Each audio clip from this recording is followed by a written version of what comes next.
اچھے لوگوں کو آزمانے کی کوشش نہ کرنا، کیونکہ اچھے لوگوں کی مثال ہیرے جیسی ہے۔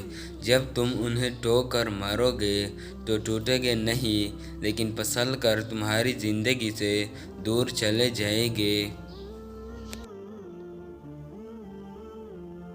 جس نے رب کے لیے جھکنا سیکھ لیا وہی علم والا ہے، کیونکہ علم کی پہچان عاجزی ہے اور جہل کی پہچان تکبر ہے۔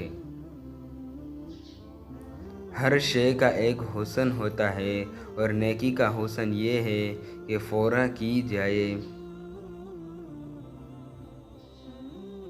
جس کی پرہیزگاری کم ہو جاتی ہے اس کا دل مردہ ہو جاتا ہے۔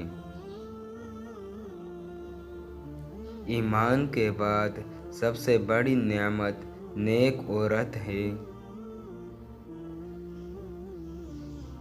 لالچ کرنا مفلسی، بے غرض ہونا امیری اور بدلہ نہ چاہنا صبر ہے۔ جو عیب سے آگاہ کرے گا وہ دوست ہے، اور منہ پر تعریف کرنا گویا ذبح کرنا ہے۔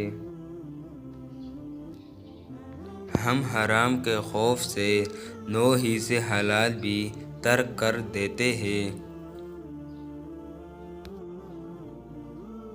3 چیزیں محبت بڑھانے کا ذریعہ ہے: دوسروں کو سلام کرنا، دوسروں کے لیے مجلس میں جگہ خالی کرنا، مخاطب کو بہترین نام سے پکارنا۔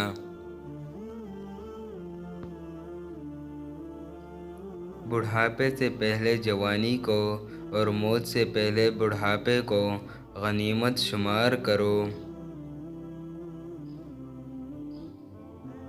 جس عالم کو دیکھو کہ وہ دنیا سے محبت رکھتا ہے تو دین کے معاملے میں اس پر اعتبار نہ کیا کرو۔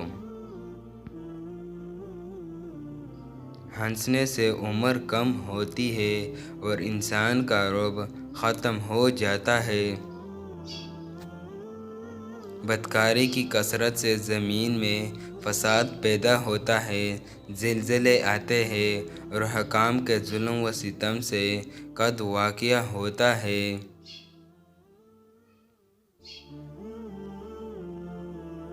طمع تنگ دستی اور قناعت مالداری ہے، یعنی قناعت دولت ہے۔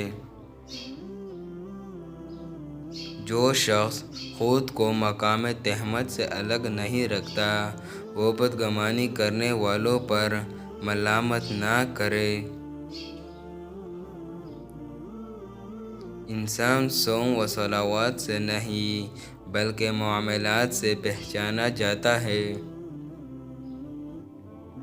اپنے ماتحتوں کے لیے ایسے بن جاؤ جیسے اگر تم خود ماتحت ہو، تم اپنے امیر کو ویسا دیکھنا چاہو۔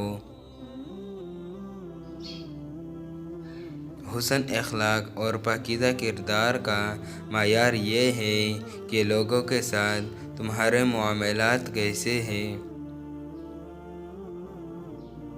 مومن نہ کسی کو دھوکہ دیتا ہے اور نہ کسی سے دھوکہ کھاتا ہے۔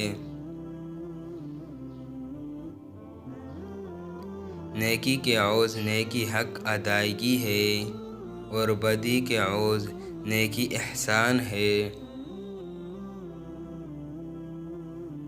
لوگوں کی فکر میں اپنے آپ کو نہ بھول جاؤ۔ دنیا تھوڑی سی لو تب آزادانہ بسر کر سکو گے۔ علم عقل کی زیادتی پر موقف نہیں